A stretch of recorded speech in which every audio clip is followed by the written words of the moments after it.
the go-ahead, we'll go ahead and get started. All right, we're live.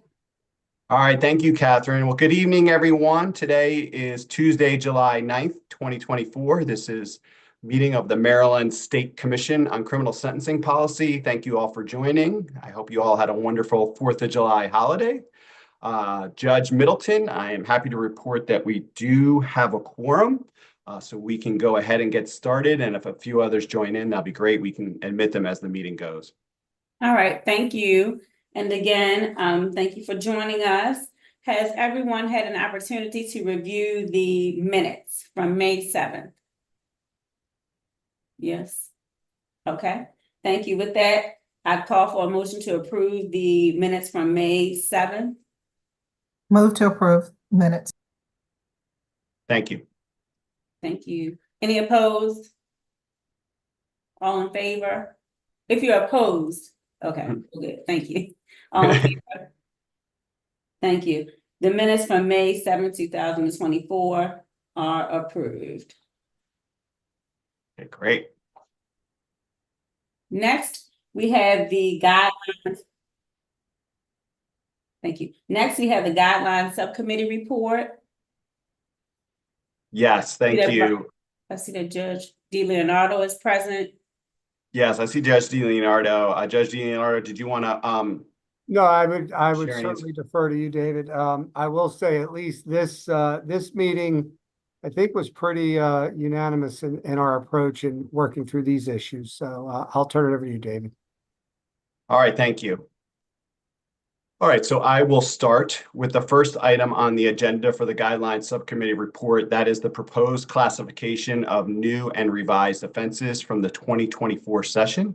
I like to begin this discussion each year by reviewing the Sentencing Commission's procedures for classification of new and revised offenses. I know we have a few new commissioners who have not gone through this activity before, so I think this is a good reminder to review how we do this. Each year, the Maryland State Commission on Criminal Sentencing Policy will review all new and revised penalties and consider how the new or revised criminal penalties fit within the structure of the Maryland sentencing guidelines. The task of classifying the new and revised offenses is designated to the Guidelines Subcommittee. These classifications are then presented to the full commission as we are doing now. In preparation for this task, the staff reviews all legislation from the session and prepares a memorandum that identifies any new or revised criminal offenses that carry a maximum penalty of greater than 1 year of incarceration. The memorandum focuses on penalties of 1 year or greater because by Sentencing Commission rule, the Sentencing Commission does not require classification of offenses that carry a maximum penalty of 1 year or less. Rather, those offenses are automatically assigned a seriousness category of 7 unless the commission for some reason chooses to assign a different seriousness category. So with that introduction, I refer you to the memorandum that is labeled Proposed Classification of New or Revised Offenses from the 2024 session. This is a 38-page document, but we don't have to go through every single page of it. I'll say that up front. It's divided into sections. The first section is new offenses with action recommended. The second section is new offenses with no action recommended. And then the third section is changes to existing offenses with no action recommended. This year, the staff did not identify any existing offenses that require action, so only new offenses that require action. For your reference, we also provided a supporting document that was labeled Combined File of Legislation with New or Revised Offenses for 2024. Now, that's a PDF that combines all the legislation that was reviewed in this new or revised offense memo, and the bills appear in the order that they are listed in the proposed classification memo. Now, based on the established protocol of the Sentencing Commission, the Guidelines Subcommittee offers seriousness category recommendations by examining currently classified offenses that are comparable based on the following categories. Type of offense, whether it's a person, drug, or property offense, the statutory maximum penalty, the misdemeanor felony classification, and when possible, the nature of the offense. So we identify those similar offenses, which we call comparables. For each of the new or amended offenses, the memorandum will present the identified comparables on the next page. So if we go ahead and get started, we'll start with page 1 of the proposed classification memo, starting with the new offenses in 2024 that require action. The first one to review is chapters 414/415, which is House Bill 664, Senate Bill 575. This is the Judge Andrew F. Wilkinson Judicial Security Act, which establishes the Office of Information Privacy in the Administrative Office of the Courts. The bills, authorize a protected individual or OIP on behalf of a protected individual to make a request for a person or governmental entity to not publish personal information of the protected individual or to remove such information from an existing publication as specified. The bill establishes related requirements and procedures as well as civil remedies for non-compliance and provide that an individual may not knowingly publish the personal information of a protected individual if the individual knows or reasonably should have known that publishing the personal information poses an imminent and serious threat to the protected individual. And second, that publishing results in an assault in any degree, harassment, trespass, or malicious destruction of property. A violator of this offense is guilty of a misdemeanor and subject to the maximum penalty of 18 months imprisonment or a $5,000 fine. The comparables are identified on page 2 of the memorandum. The guidelines subcommittee unanimously agreed that this new offense was comparable to a second-degree assault and therefore recommends classifying the new offense as a person offense with a seriousness category of 5. For each of the new offenses that are listed on pages 1, 3, 5, 7, 9, and 11, we are going to ask the commission to vote individually on each of the proposed classifications. So just for 6 of the offenses that are listed in this memorandum. We won't be going through all of them, the ones that don't require action. So I just wanted to state that up front. So again, it was a unanimous recommendation to classify this as a seriousness category 5. And now I'll turn it over to ask if there's any discussion about this particular classification. I have a very quick question. How do we deem a person who this would affect? Are we talking about just judges? Are we talking about, law enforcement? Are we talking about any individual who deals with the public and or has a duty to, incarcerate someone? Like, how do we come about who this would affect? That's a good question. Does anyone know off their top of the head if this is applicable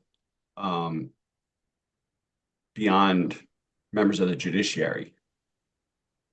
So in the bill itself, it does specify who this applies to, and it is, I believe, members of the Maryland judiciary as well as federal judges.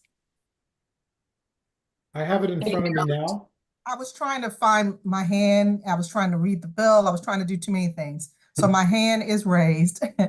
And yes, the intent was for the judiciary and period. It didn't extend to others. Although Mr. Finchie, if you wanted to say something else. I have it open. It says basically any judge and any family member of a judge, any type of judge, whether magistrate, U.S. magistrate, any judge in Maryland. Thank you.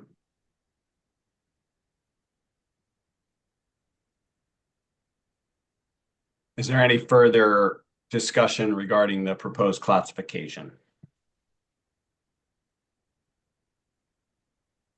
David, do you want to do these all together or you want to do each one individually by I would name? like to do the 6 individually, the 6 new Okay. offenses I'll make a individually. motion that we adopt the recommendation of the subcommittee. Okay, thank you. Is there a second? Second. Thank you.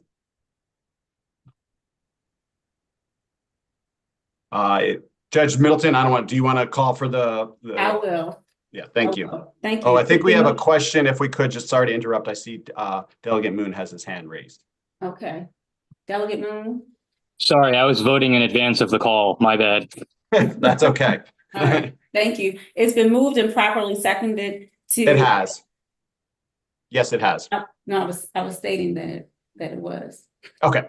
It's been moved and properly seconded that we adopt the recommendation of the guidelines subcommittee to accept the classification of this offense as a serious category 5. All those in favor? All those opposed? Thank you. Motion carries. All right, thank you. Before I move on to the next offense, I also want to note that while reviewing the classification for this particular offense, the subcommittee asked staff to review the third listed comparable on page 2, make sure I have that as right. I'm not sure. No, sorry, excuse me. It is the 5th listed comparable on page 2. This is threatening to take the life, kidnap, or cause harm to specific state employees. The subcommittee asks us if there are other similar offenses in the Maryland Code that involve threats to public officials, including those working elections. The subcommittee asks the staff to review this offense and look for others to consider whether the seriousness categories for those particular offenses should also be reviewed to adequately reflect the seriousness of these offenses and their threat to the integrity of the election process. So the staff does plan to present that review at a subsequent meeting. So we most likely will be presenting that in advance of the subcommittee in advance of the September full commission meeting and bringing forward to this full commission at the September meeting. Okay. Thank you. Delegate Bartlett, is your hand still raised? Yes, Yes.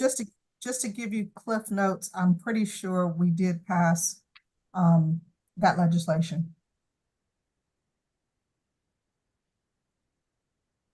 So this particular offense, Delegate Bartlett, is an existing one, so I don't think it's the same as what you might be referencing. There is another bill in here, right, that we're going to get to.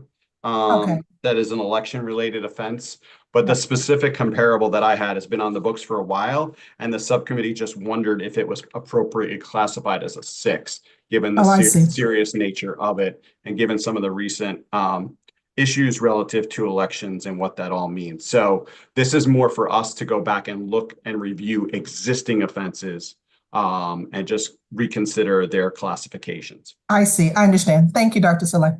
Sure. Okay, moving on to page 3, we'll continue with chapter 418, which is Senate Bill 740. Senate Bill 740 prohibits a person from operating or attempting to operate a vessel on the waters of the state while prohibited from doing so by the court, subject to specified criminal penalties for a first, second, and third or subsequent offense. This bill also alters from 1 year to 2 years the amount of time a court may prohibit a person from operating a vessel in the waters of the state if the person is convicted of operating or attempting to operate a vessel while under the influence of alcohol. Finally, the bill authorizes a court to prohibit a person from operating a vessel on the waters of the state for up to 5 years if the person's violation resulted in the death of another person. The comparables for these offenses are listed on page 4. The guidelines subcommittee unanimously recommends classifying the first-year offense violation as a property offense with a seriousness category of 7. The recommendation for the 2-year second offense violation is a seriousness category 6, and the recommendation for the 3-year third or subsequent offense is a seriousness category 5. So I present those as the recommendations unanimous from the subcommittee and ask if there's any discussion. Okay. All right, seeing no discussion. Has there been a motion? Move favorable. All right, thank you. I'll Is there a second. second? Thank you. I'll It's been second. moved and properly seconded to accept this classification type proposed by the guidelines subcommittee along with the seriousness category. All those in favor? All those opposed? Thank you. Motion carries. Okay, thank you. Moving on to page 5, chapter 101, Senate Bill 273. Senate Bill 273 prohibits a person from intentionally operating an unmanned aircraft over a correctional facility for the purpose of photographing or recording images of the correctional facility through the use of the unmanned aircraft unless authorized to do so. The bill also prohibits a person from using an unmanned aircraft to deliver any contraband to a person detained or confined in a place of confinement. A violator of either of these offenses is guilty of misdemeanor and subject to a maximum penalty for up to 3 years and or a $1,000 fine. Based on the comparables identified on page 6, the guidelines subcommittee unanimously recommends classifying 3-year misdemeanors as property offenses, seriousness category of 6. I will present that as the recommendation of the subcommittee and ask if there's any discussion.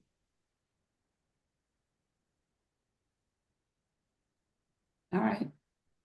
Seeing none, do we have a motion to approve the recommendation of the guideline subcommittee of the classification type and the seriousness category related to this offense? So moved. Thank you. Second, is there a second? Thank you, Mr. Finchie. It's been moved and properly seconded to accept this classification type and seriousness category recommendation by the guidelines subcommittee. All those in favor? Thank you. All those opposed? All right, thank you. Motion carries. Okay, great. Moving on to page 7, we will continue with chapter 789, which is from House Bill 1498. House Bill 1498 prohibits an individual from aiding or abetting the unauthorized practice of massage therapy in the state. Violator is guilty and on conviction is subject for a first offense, a fine of up to $5,000 or imprisonment for up to 1 year, or for a subsequent offense, a fine of up to $20,000 per day or imprisonment for up to 5 years. Based on the comparables identified on page 8, the subcommittee recommends classifying the 1-year felony as a person offense with a seriousness category of 7, and classifying the 5-year felony for the subsequent offense violation as a person offense with a seriousness category of 6. The subcommittee recommendation was unanimous with 1 abstention from Mr. Fincy. So present that as the recommendation of the subcommittee and ask if there's any discussion. All right. Anyone? Thank you. Saying that there's no discussion, is there a motion to accept the seriousness category and offense type recommended by the guidelines subcommittee? Is there a motion? I'll make a motion. Thank you. Is there a second? Second. Thank you. Delegate Bartlett. All right, thank you. It's been moved and properly seconded to adopt the recommendation of the guidelines subcommittee with respect to the offense type and seriousness category. All those in favor, please show your hand. Thank you. All those opposed? Could you please note my abstention due to the same potential conflict? Thank you. The minutes shall reflect that Mr. Finchie is noting or abstaining from the vote based on conflict. All right, thank you. The motion carries. Okay, thank you. So we'll move on to page 9. Just 2 more new offenses to go. That we will continue with chapters 858/859, which is House Bill 5/Senate Bill 130. These legislation codify the prohibition on committing indecent exposure. A violator is guilty of a misdemeanor and subject to an existing statutory penalty of imprisonment for up to 3 years and or a fine of $1,000. The bill also establishes a new offense that prohibits a person from committing indecent exposure with prurient intent when the person knows or reasonably should know that a minor is present and the minor is at least 2 years old and more than 4 years younger than the perpetrator. A violator is guilty of a misdemeanor and subject to a maximum penalty of up to 5 years imprisonment and or a fine of $10,000. Based on the comparables listed on page 10 of the memorandum, the guidelines subcommittee unanimously recommends classifying this 5-year misdemeanor as a person offense with the seriousness category of 5. Any discussion? Dr. Slay, I just have one question. In looking at the comparable offenses,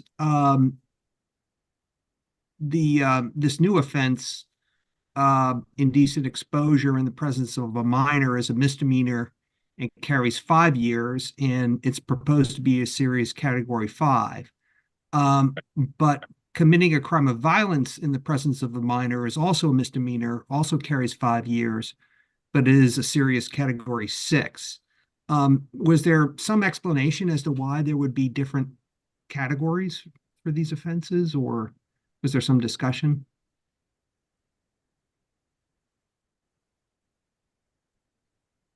I'm trying to recall our discussion during the subcommittee, and I don't think that we particularly had that specific discussion, Mr. Zaremba. I think that's a fair question. I think we were primarily driven by indecent exposure itself being a 3-year misdemeanor and being classified as a 6, and I this think being our a more discussion was, if I more serious. can, was just more focused on the fact that it was comparable to other sexually related.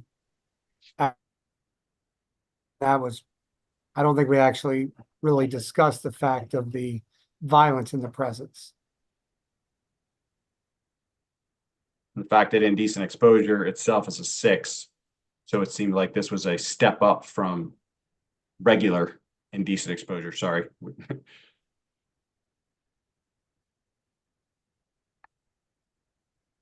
Any additional considerations?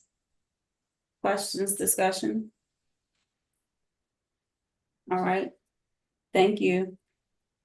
Is there a motion to approve the classification type and seriousness category for this offense? I'll make a motion to approve. That was me. Yes, thank you. Mhm. Do we have a second? Okay, Thank you, Mr. Johnson, thank you. Thank you. It's been moved and properly seconded to approve the type classification and seriousness category for indecent exposure in the presence of a minor. All those in favor?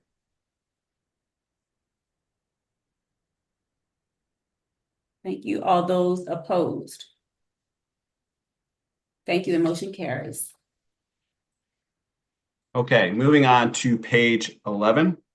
We will conclude the review of new offenses with the recommended action with respect to chapters 20/21, which come from Senate Bill 480 and House Bill 585. These legislation are emergency legislation that prohibit a person from knowingly and willfully threatening to harm an election official or an immediate family member of an election official because of the official's role in administering the election process.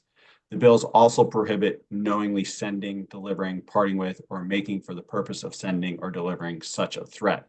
A person who violates these prohibitions is guilty of a misdemeanor and subject to imprisonment for up to 3 years and a fine of up to $2,500. Similar to the discussion that we had with the first offense, the guidelines subcommittee believe these offenses involving threats to an election official or immediate family member are comparable to a second-degree assault, and therefore the subcommittee unanimously recommends classifying the new offenses as a person offense with a seriousness category of 5. Thank you. Delegate Bartlett's hand is raised. Thank you. I was too slow. I actually have a question about the previous grouping. And I can, if you want, I can hold my question until since you've already introduced this group, I can hold my question until the end. Okay. You know, until the end of this grouping. Yeah. Yes, I'm gonna ask that we do that. Sure. Thank you, but we will come back to you. All right, thank you. Is there a motion to approve? I'm sorry, did you finish, Dr. Saleh? I did. All right, thank you. Is there a motion to approve the offense type classification and seriousness category recommended by the guidelines subcommittee with respect to this offense? I'll move. Thank you. Is there a second? See Mr. Zaremba's hand. Thank you. It's been moved and properly seconded to adopt the recommendation of the guidelines subcommittee classification type and seriousness category for this offense. All those in favor? All those opposed? Thank you. The motion carries. with that, I'd like to go back to Delegate Bartlett. I thought you were gonna give us some information about this, legislation because it was similar to the other, but yes. What was your No, question? actually, I was still focused on Mr. Zaremba's point, because I had a similar question. I thought he was going to ask my question, but it was but it didn't lead the way I thought it was going to go. Okay. My question was the categorization of committing a crime of violence in the presence of a minor. It does not have to do with anything that we just voted on, which was why I delayed. But it is interesting that it is a category 6. And I kind of wanted, we don't have to do this now. And this is something, you know, because I can do the research on my own. But I was concerned that it is only a category 6 and not a category 5. So if at some point, and you know, David, I could always call you and we could talk about this, but I did have a little bit of concern with that categorization as to why it's not a category 5. Dr. Select, I know that you said you were going to revisit pursuant to questions or concerns about 3-708, the seriousness of the classification of that offense. Is it possible that we can add that? Absolutely. This, you know, the commission has the authority to, you know, you can assign that to the subcommittee. So I think I'm hearing that as something you would like to ask the subcommittee to do, to just take it upon review. I think it's in a similar, you know, shouldn't use the word classification, grouping of offenses. So we could add that to the list of offenses to, you know, revisit, look at the data, and come forward with to ask the subcommittee to review that at its next meeting. Thank you. Great, thank you. Okay, so that concludes the review of new or amended offenses where we're calling for any individual votes. For the remainder of the memorandum, there is no recommended action by the guidelines subcommittee. So that page is 13 to 38. So the information that's provided from page 13 on is mostly for information purposes. The subcommittee recommends no action for any of the remaining offenses. There's a few main reasons, just to summarize. The remaining bills either offer no change to the criminal penalty structure for the specific offenses, or they are new offenses with a maximum penalty of 1 year or less. Just as a reminder, as I mentioned earlier, the commission has a longstanding policy regarding offenses with a penalty of 1 year or less, whereby those offenses are automatically assigned a seriousness category of 7, unless the commission chooses to adopt a different seriousness category. So for one of those two primary reasons, the subcommittee recommends no action is needed for all the remaining legislation that is reviewed starting on page 13. I am happy to have discussion about any of the specific legislation and corresponding offenses that have no required action, but I will defer to the commission to decide if any other legislation or offense-specific review is necessary. Has everyone had a chance to review the new offenses that are not requiring any action be taken by this commission? If so, please indicate that, ma'am. All right, thank you. Does anyone wish to discuss? I have a question. Yes. Perhaps one of our legislators could talk about the thinking in raising the maximum fines for DUI from 1,000 to 1,200.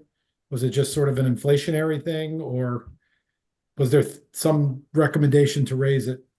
Is there some reason for it? I'm not sure, Delegate Moon. I'll start, and if you want to finish, feel free. I don't know the answer to that. I can get the answer in a matter of a few minutes, but with almost 3,000 bills this session, I don't remember this one off the top of my head. If you give me a few minutes to look at it, I'm sure I can recall what was going on. Well, Delegate Bartlett, your recollection is the same as mine, which is to say I have no recollection of ever having discussed moving from 1,000 to 1,200. And I feel like I have a pretty good memory of things that came up in meetings I was at. I don't actually even know what vehicle this was tucked into, but now my suspicion is maybe this went in with automatic interlock with PBJs and DUI expungement. If so, that one was sort of not an omnibus, but a multifaceted DUI update bill where that aspect of it, the fine, was not at all the primary focus of the debate. Just, I don't know if this had anything to do with it, but it does say there that the bill redirects 20% of the fines collected to the Maryland Yeah, I Trauma see that. Physician Services. So I wonder if that 20% increase is for that additional fund. To fund the trauma physicians' services. Got it. Oh, this is coming back to me. Sorry. Yes. Separately from the judiciary discussions, there was a hunt for revenue for very specific line items, and those were schools, transportation, and trauma care. And so with respect to the trauma care, this and other auto infractions were raised to specifically generate funds for that line item. So penalties, we increased fines on a couple driving infractions. I think speeding in a work zone, for example, is another one, and all that money went into trauma.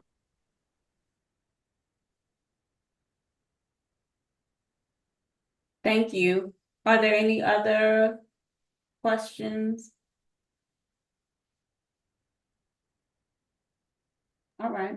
Okay, seeing none, that will conclude our discussion of proposed classification of newer revised offenses. We'll move on to the second agenda item on the subcommittee report.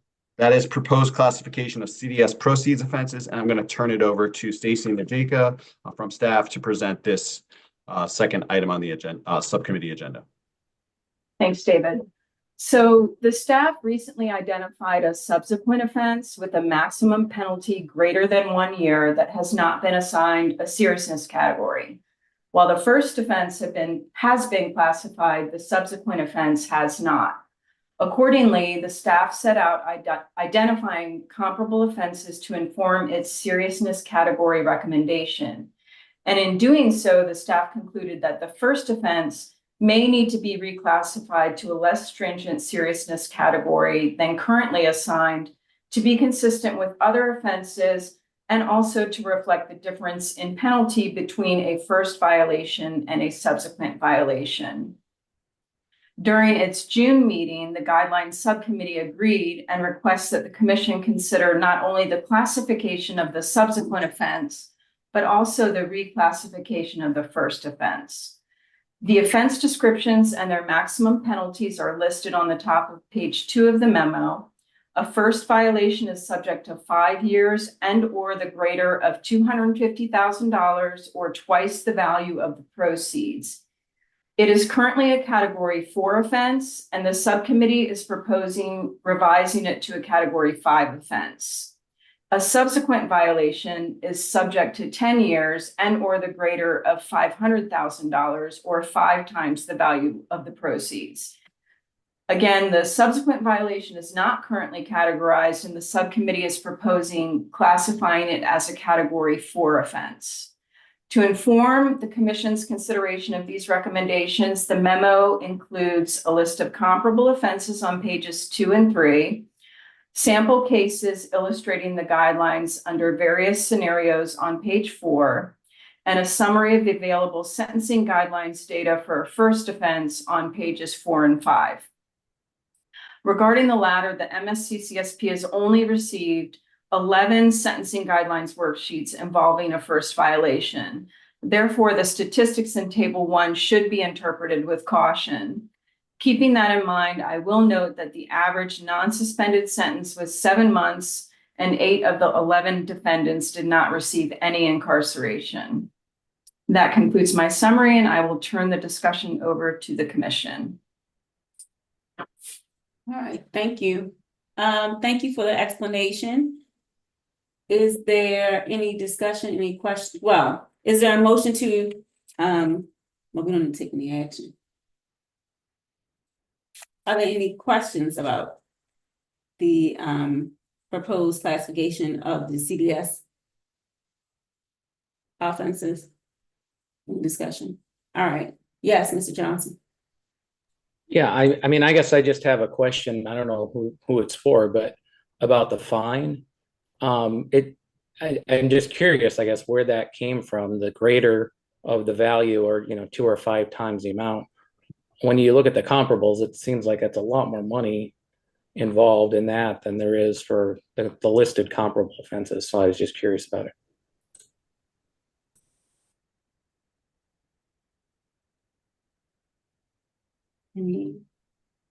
Anyone have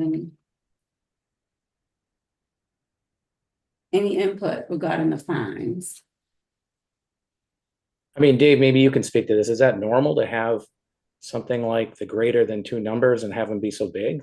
That seems unusual, right? Compared to. It is unusual. I don't know. I sorry, I did not respond because I didn't have any insight about it. So, so yes, it is unusual. No, I do not have further insight on it. Okay. I mean, maybe it's not something we can answer now. It does seem like the fine amounts are really large, right? Compared to I don't think I've ever seen a fine that hefty, but the only thing I see in the comparables is 100,000, but I don't see anything else. Yeah, it's very high. All right. Is there any further discussion? Okay. With that, is there a motion to adopt the seriousness category for the offense receiving, acquiring CDS, knowing that the proceeds, to receive, acquire, sell, transfer proceeds, knowing that the proceeds are derived from a CDS offense? Is there a motion to adopt? I'll make a motion. Is there a second, Mr. Finch? Second. All right, thank you. It's been moved and properly seconded to adopt the recommendation of the guideline subcommittee. All those in favor? All those opposed? Thank you. Motion carries.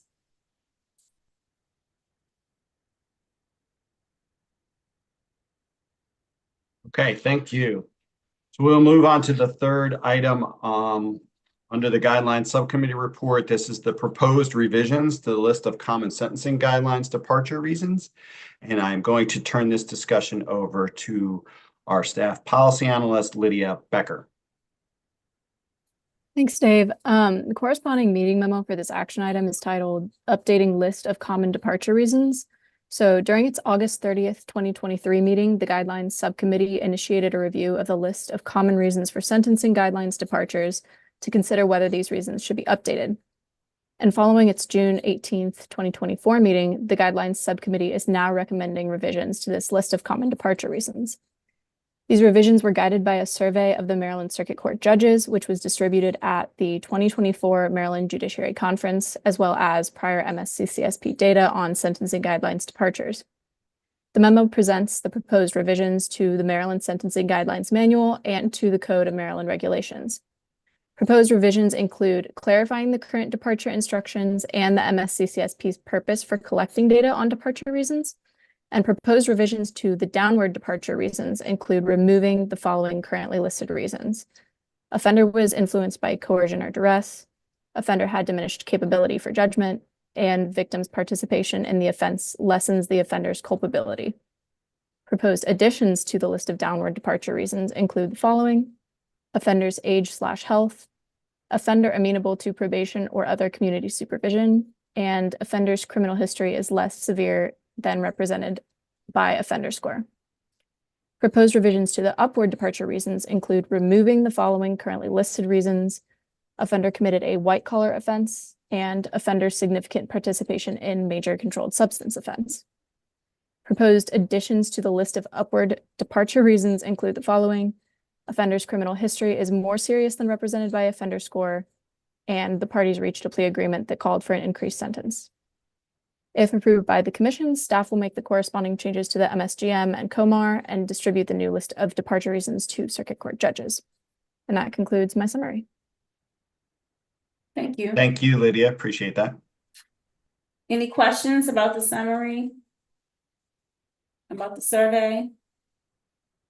Yes. Thank you.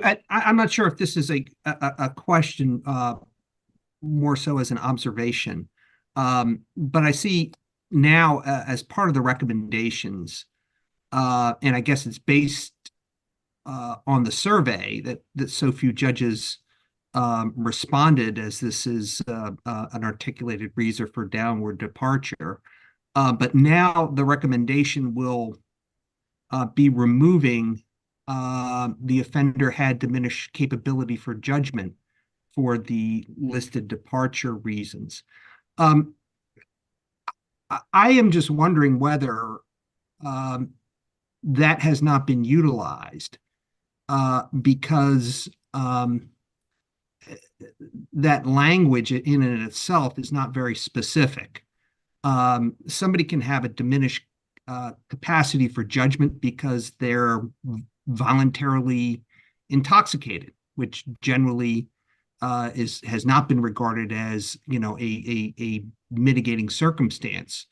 But you can, of course, also have, you know, a diminished capacity because you're suffering from an intellectual disability or a mental disorder. And that's something that, you know, the Supreme Court, you know, has held as part of its Eighth Amendment jurisprudence, and specifically in Atkins versus Virginia, that individuals with an intellectual disability do have a lessened moral culpability.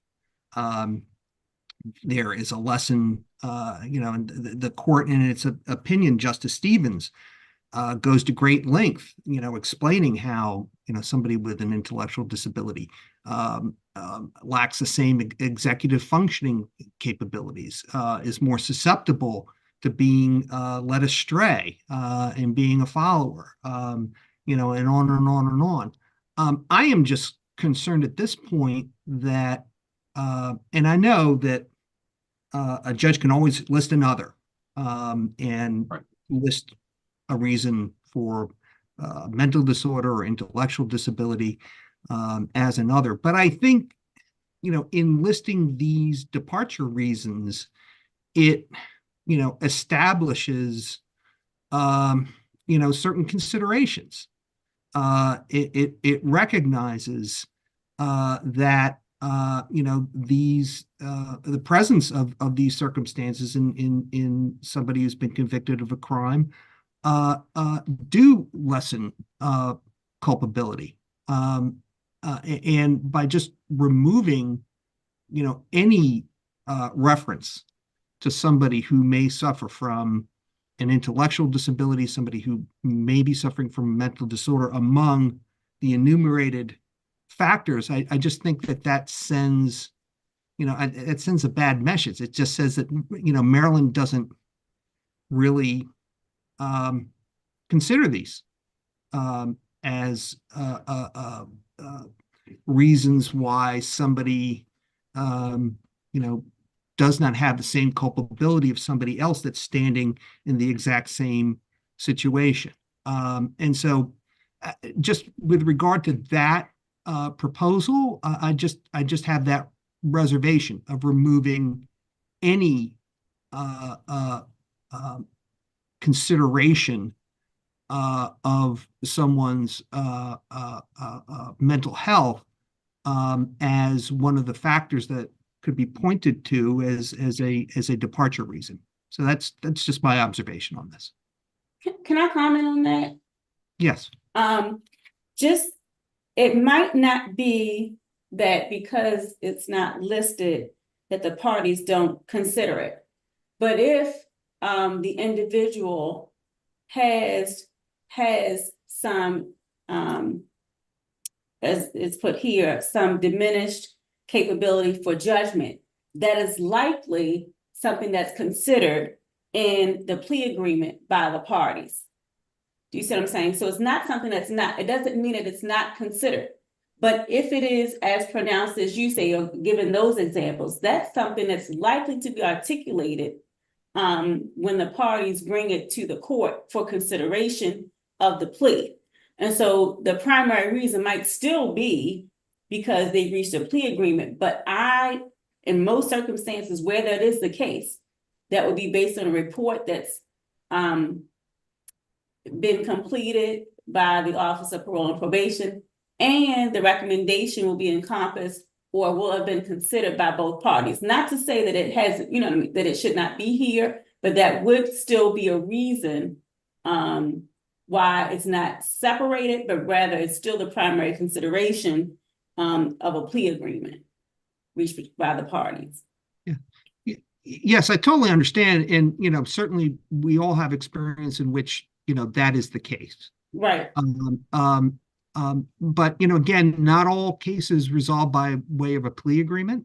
And there are cases in which after a trial and a conviction, the court is called upon to exercise its discretion in sentencing an individual. And that's one of the things that, Justice Stevens brings out in the Atkins decision. Somebody who is not necessarily, not criminally responsible, but somebody who lacks, judgment because of intellectual disability or mental disorder, doesn't rise to the level of NCR, they may be less likely to take their advice of their lawyer to enter a plea agreement.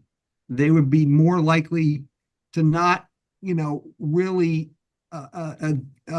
be able to weigh the benefits of taking a plea agreement in as somebody who's similarly situated. And so you may have, a circumstance, and that was one of the reasons why the Supreme Court in Atkins, said that the Eighth Amendment prohibits the execution of individuals who are intellectually disabled. Doesn't say that they are absolved from culpability and should not be sentenced. It's just that there is a recognition of a lesson moral culpability, for all the reasons that the court goes into in its decision. And so, again, I understand that these enumerated departure reasons haven't been revised since 2001. Right. But I think there has been quite a bit of evolving jurisprudence since that time. Atkins itself was in, I think, 2003. And, there has certainly, been a recognition that this is a reason for mitigation in a case. And I just find it troubling that it would be excluded from the enumerated lists of reasons for departure, which is, again, not to say that it couldn't be written in, but, I think by listing things as a departure, in many ways, it shows, priorities. It's reflective of, what the court should consider. And it's troubling to me to find all mentioned. And again, I didn't like the diminished capacity. I think they took that from the feds. But even the feds make clear that diminished capacity doesn't apply to somebody who is, voluntarily abusing drugs or alcohol. So what was there before was certainly not optimal, but taking away it entirely, I think, is a mistake. So that's just my observation. So if I may just respond to that, Mrs. Rimba, I hear what you're saying. I'm not disagreeing, actually.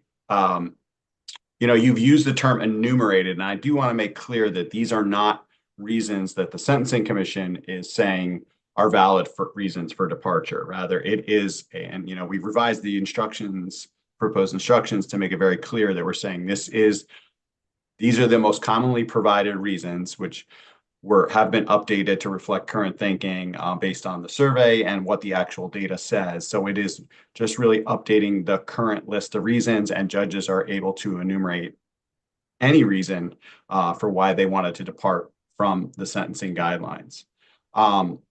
One thing that if we wanted to consider a simple amendment, and I don't know if that's something that would get at what you're, and I want to give credit to Lydia for messaging me this. She noted that Minnesota has a departure reason of age, infirmity, or reduced physical or mental capacity that kind of combined all those together. And like, could we propose a simple alteration to what we currently are listing in number 3, which is offenders' age and health, to include offenders' age, physical or mental health? So that might be an alternative that gets at that to some way. Sorry. Judge DiLeonardo? Thank you.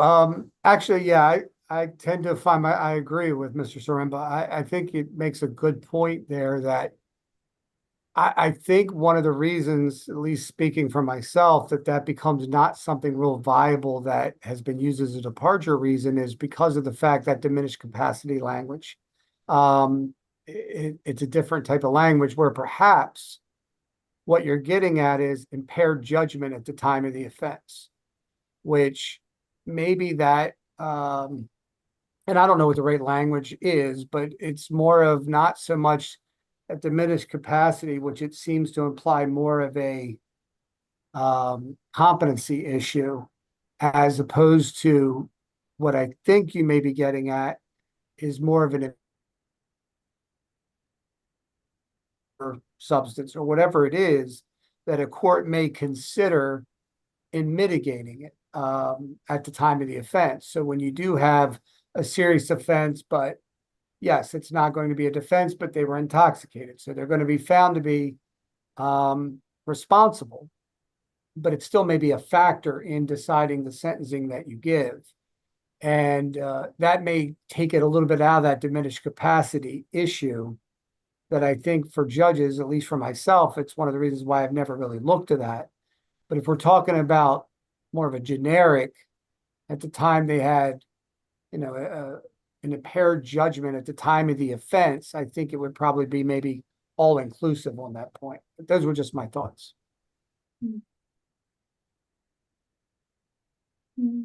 Well, if there is a question about whether or not it reflects also the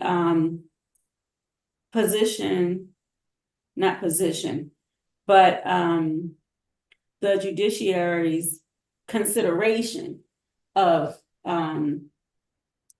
capacity, maybe there's a way to reword it so that it's something that would encompass more of what we've been seeing and focusing on. I know that there was this past judicial conference, there was an emphasis placed on mental health. If there's a way to reword that consideration, number 4, that would encompass the concerns, then maybe that's something we can look at instead of removing number 4 altogether, or reword it so that it does adequately describe something that we might see.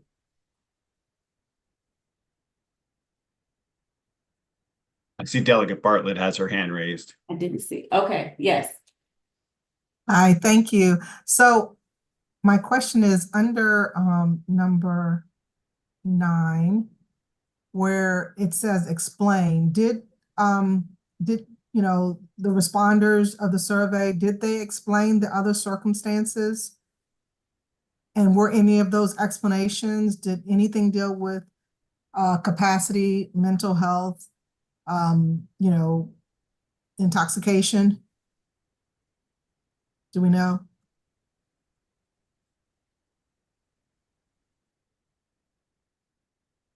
I don't know if Ms. Becker has any, or yes, Yes, has any information about the survey results. in Appendix A, I think we have included other reasons that judges listed, and these were kind of grouped together. And we have a lot of other listed reasons for related to offenders' age, health, but I'm not seeing anything specifically related to like intoxication or mental health.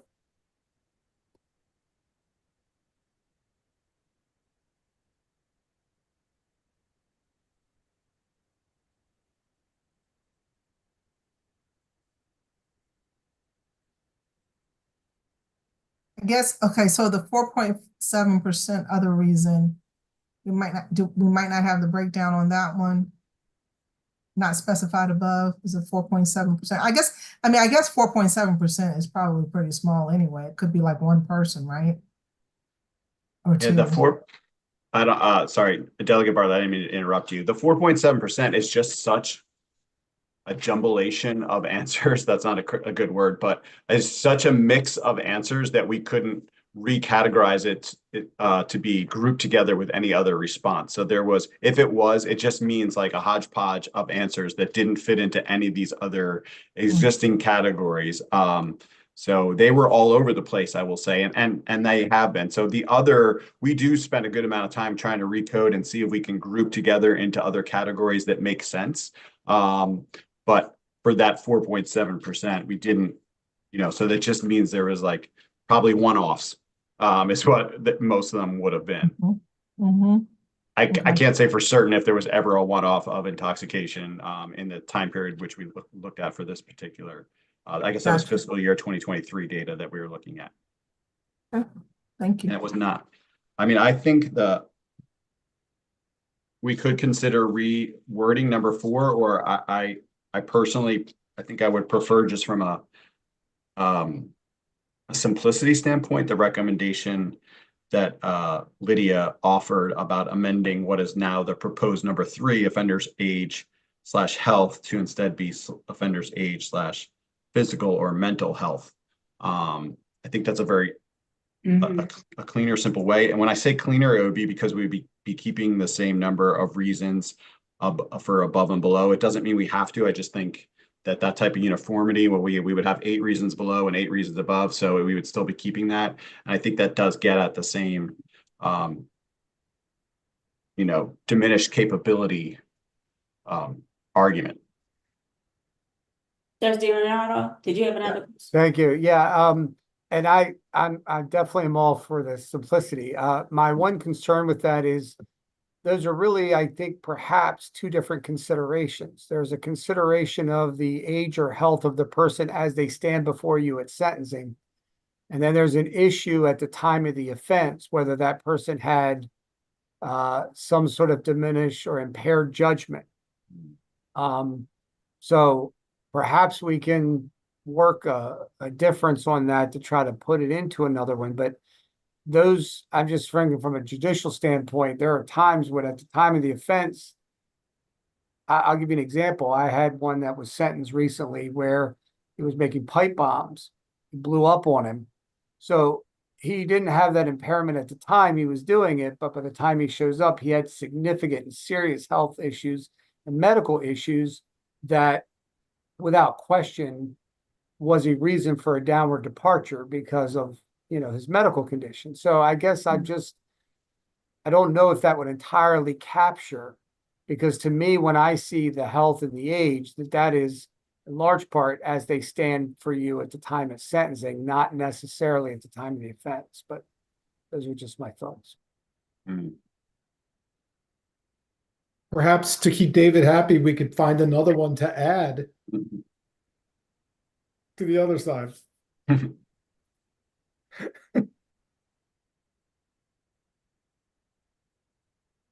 Is there any other further discussion?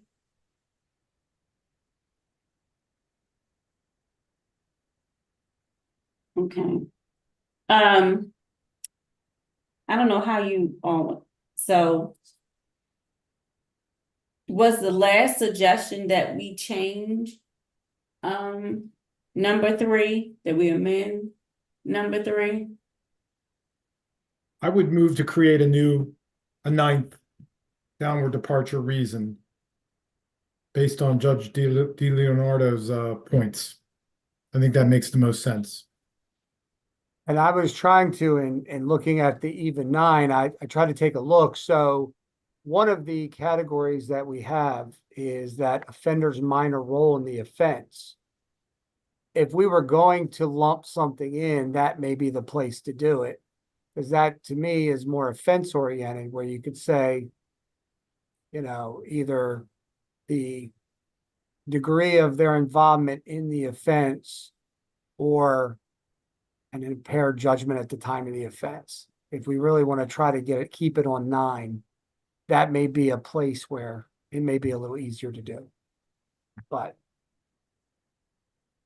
I don't know if perhaps, so David, is there a time frame on this?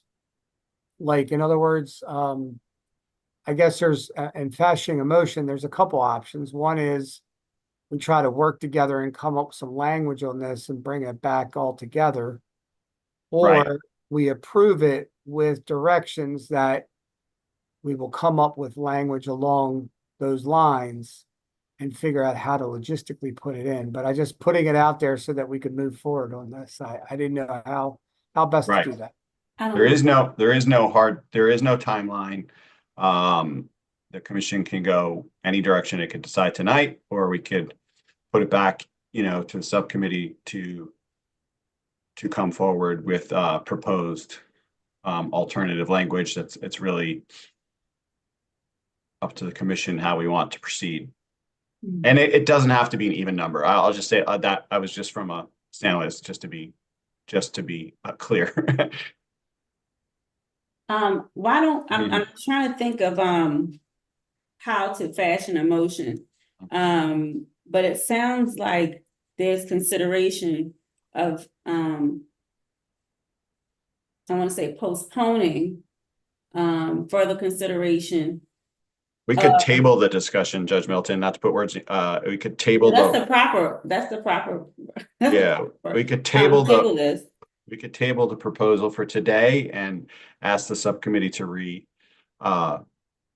take another look at this and come forward with an amended proposal based on the discussion of today's meeting.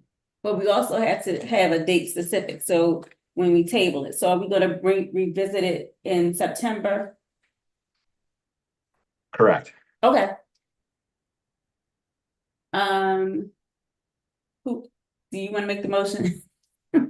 Well, I was just gonna add too, perhaps if those that are interested, and Don, maybe you're interested, like any language, perhaps if David, if anybody that has an interest could submit that language, then in the subcommittee, that would give us something to take a look at.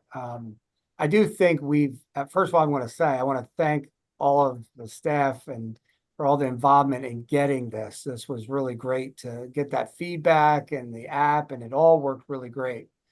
And so if we're going to roll it out, I think it does make sense to table it.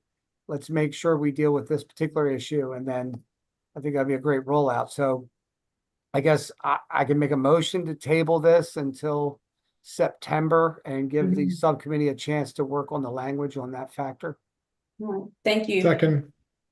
Thank you. It's been moved and properly seconded to table the discussion regarding revising the departure reasons until September 10th, 2024. All those in favor? All those opposed? Thank you. Motion carries. Okay, thank you. So that will conclude the report from the guidelines subcommittee. Judge Middleton, with your okay, I'll go ahead and start with the executive director report. Yes, thank you. Okay, so I have 6 items to review today. There was one additional item that was added after the agenda and supporting materials were distributed on June 27th. So that will be the last item that I will discuss today. But the first item that I want to discuss, I'm very happy to discuss, and that is that the Commission has hired our new research assistant, and she is here with us this evening. I'm very pleased to introduce Annabella Nozell.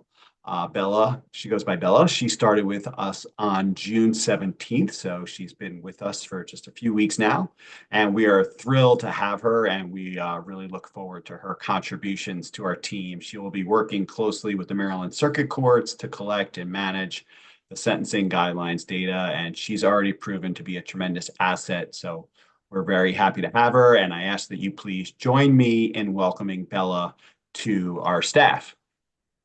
Welcome. Welcome. You. Good evening. It's a pleasure and honor to be with you all tonight, and I'm thrilled to join the team. Well, thank you. We look forward to seeing more of you. Okay, great. The second item I want to discuss is the MAGS 12.0 deployment. As I'm sure most of you saw, we deployed MAGS 12.0 on July 1st, and this is something that's been a long time in the coming, and we are very happy to finally bring forward this latest version of MAGS. MAGS 12.0 enhances the overall function and usability of the application. It includes a more mobile-friendly format and new features such as simplifying the sentencing screen, which we think is the thing that's having the biggest impact. And we are receiving positive feedback from our judicial partners about that, which is really great to hear. It makes it easier for court staff to data enter the sentencing information. We also added a feature to duplicate previously submitted worksheets for subsequent sentence modifications, added a feature to easily designate generally suspended sentences, and also finally to reflect the count number and worksheet ID on the guidelines worksheet PDF. And again, we already have received some positive feedback about the MAGS 12.0 version, and so it's so great to receive the positive feedback from our justice partners.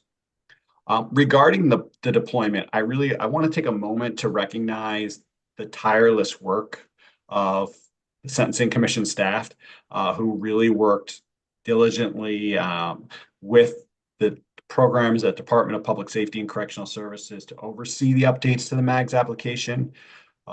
There is a tremendous amount of work that goes into updating or implementing updates to the MAGS application.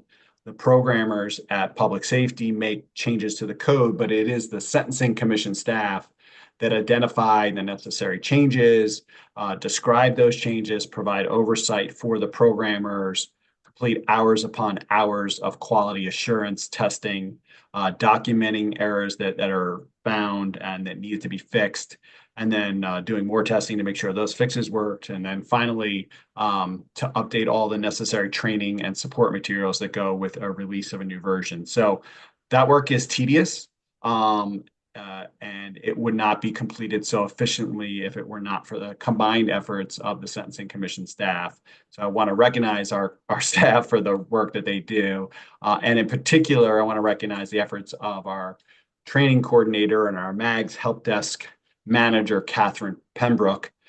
Catherine was our lead on this project, so oversaw the updates, and in doing so, she really went above and beyond to ensure the smooth deployment of MAGS 12.0. And so on behalf of the entire staff, and I think I can speak for this commission, we really just wanted to take this moment to publicly thank Catherine and express our gratitude for her dedication and tireless efforts in managing the updates process. So Catherine, really from the bottom of all our hearts, we do really want to thank all the effort. Thank you for all the effort that you put into overseeing these updates. Thank you all. I really appreciate the kind words. Thank you. In a similar vein, in preparation for the July 1 updates, I just wanted to note that Catherine provided multiple MAGS-related training sessions at the end of June to highlight these updates to our justice partners, and a recording of these webinars are available on the Sentencing Commission website. Catherine also created new MAGS instructional videos that have been added to the upsite. So there are 2 short instructional videos. The first is intended for prosecutors and parole and probation agents who initiate the guidelines, and the second is intended for judge and other court staff and focuses on how to enter sentencing information. So those have been updated to highlight how to use MAGS in with these changes that were deployed in MAGS 12.0. The fourth item I wanted to just note was since we last met in May, the commission released a new issue of the sentencing snapshot on June 3rd. This was issue number 12. Issue 12 provides sentencing trends for juveniles in Maryland circuit courts. So those are juveniles that are sentenced in the adult circuit courts. Again, for those who may not know, the snapshot is a series that we produce. It provide a topical mini reports that provide a overview or brief review of sentencing trends and other topics of interest. And we try to do those in an informational infographic style, which I think has been really well received. And we hope the mini reports help to aid the public's understanding of sentencing policy and practice. One thing I will note, if you have any suggested topics for future issues of the sentencing snapshot, please feel free to share those with myself or anyone else on the staff, because we're always interested in hearing what topics you all would like to hear about. The fifth item I wanted to discuss was the plan for the Sentencing Commission's 25th year anniversary commemorative booklet. As I noted at the May meeting, 2024 marks the 25-year anniversary of the Maryland State Commission on Criminal Sentencing Policy. The Sentencing Commission was created on July 1, 1999, with the adoption of House Bill 602 from the 1999 legislative session. So we just passed our official start 25th year on July 1, 2024. The General Assembly created the Sentencing Commission as an independent agency to support fair and proportional sentencing policy and to maintain the state's voluntary sentencing guidelines for criminal cases sentenced in the state circuit courts. And in recognition of this milestone anniversary, the staff is working to prepare a commemorative booklet to recognize the services of our many commissioners. Over 25 years, we've had a lot of people that have made significant contributions to the commission. So our goal is to put together a booklet to recognize all this work that has gone in over 25 years. And we will present that booklet in advance of the December 3rd Sentencing Commission public comments hearing, because we thought that would be a good time to do so. If you have any suggestions, and we will be sending out a draft to all of you, so you can offer suggestions at that time. But if you have any suggestions in advance, please feel free to share those with me. The last item, the sixth item that I added that I wanted to talk about is the Maryland Equitable Justice Collaborative, and specifically the Criminal Law and Sentencing Reform Committee, to provide an update about that. So the Maryland Equitable Justice Collaborative, or MJAC, MAJC, was created in October of 2023, so at the end of last year. It's in a joint initiative led by the Office of the Attorney General and the Maryland Office of the Public Defender, in partnership with the Judge Alexander Williams Center for Education, Justice, and Ethics at the University of Maryland, College Park, and the Bowie State Institute for Restorative Justice, with the directive of reducing the mass incarceration of African Americans and other marginalized groups in Maryland's prisons and jails. The goal of the MJAC is to examine the scope and causes of this crisis and develop a comprehensive plan for reform and recommendations by January 2025, so not too far away at this point. To accomplish this goal, the collaborative forms 7 work groups to focus on issues that drive incarceration rates, and I was invited to join one of those work groups, the Criminal Law and Sentencing Reform Committee. The Criminal Law and Sentencing Reform Committee started meeting in December of 2023. The MJAC leadership reviewed multiple proposals or proposed ideas and directed the Criminal Law and Sentencing Reform Committee to act on 3 priority items. So I just wanted to share those with you to kind of keep you all in the loop. The 3 priority items are: number 1, to commission a study of the racial and jurisdictional disparities in the charging, conviction, and sentencing for certain drug and violent offenses, included felony murder, robbery, and sex offenses. The second priority is to create a pilot program that would require judges to use a risk needs assessment tool developed in consultation with the Department of Parole and Probation during sentencing. The third priority is to reduce unnecessary pretrial confinement by changing the district court discovery rules so that prosecutors may give discovery to the defense within a reasonable timeframe, and to develop a uniform civilian complaint process across all states' attorneys' offices. The committee has been instructed by the MJAC leadership to finalize these proposals addressing these priorities by August 1st. So I will note, as of this point, from my involvement, the proposals are short on details, so I don't have many more details to offer beyond what I've shared from you, kind of like the summary directives. But I will certainly plan to keep this committee informed of any discussions and that the committee has, and the specific proposals that come forward.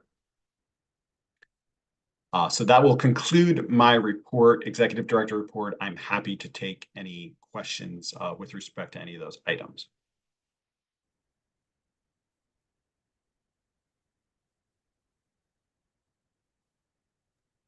Just one question about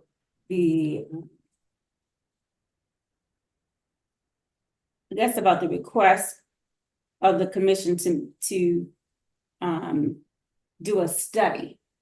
Well, to be clear, it's not a request of the commission, and that might have been confusing because of the verbiage I used. It is to commission a study, meaning to solicit a study, not necessarily that the sentencing commission would be responsible for completing that study. Again, it's short on details. I don't expect that they're going to propose that the sentencing commission be responsible for that study, but perhaps involved to the extent of providing data to support the study. Okay.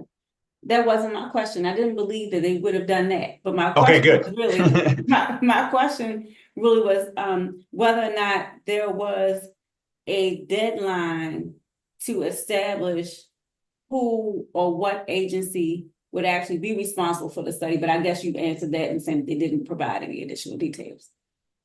Don't have that level of detail at this time to provide. Okay, that's my only question. Any other questions? Okay. All right. Do you want to move on to the next part of the agenda? Yeah, thank you. So the sixth item on the agenda is just to provide a reminder of the 2024 commission meeting schedule. So we are next scheduled to meet on Tuesday, September 10th at 2024. That is to be a virtual meeting again. And then on Tuesday, December 3rd, we will have our dual meeting, our annual dual meeting, starting with the public comments hearing and followed by a business meeting. That would be an in-person meeting at the Maryland Judicial Center. Thank you. All right. Moving on in the agenda, is there any old business? Any old business? Do you all just want to get off of the call? And is there any, usually that's what that means. Is there any new business? Any announcements? I do have an announcement. Well, Dr. Soule spoke about the 25th anniversary of this commission. However, we would like to acknowledge, the commission would like to acknowledge your 20 years of service as executive director of this commission. Your name is well known throughout the state. For your good thing, for your hard work and dedication to this commission. And there's no doubt that everyone on this call, and even those who are not on this call, do appreciate all the hard work that you put into this commission. And with the ease that you demonstrate, we know it's not easy, but you make it look so easy. And we're so very proud of you, and we do want to congratulate you on 20 successful years. And we hope that we get many more years from you. So congratulations. Thank you so much. We appreciate everything that you do for the commission and the state of Maryland. Oh, thank you so much. I really appreciate those kind words. Yeah, it's hard to believe it's already been 20 years. But thank you so much. I appreciate the kind words. All right, thank you. And with that, any other announcements? All right, is there a motion to adjourn? So moved. All right, thank you. All those in favor? I thought so. Thank you, everyone. Good night. Thank you, Have a everyone. Good wonderful night. evening. Thank you. Good night, everyone. Thank you everybody. so Good much. night.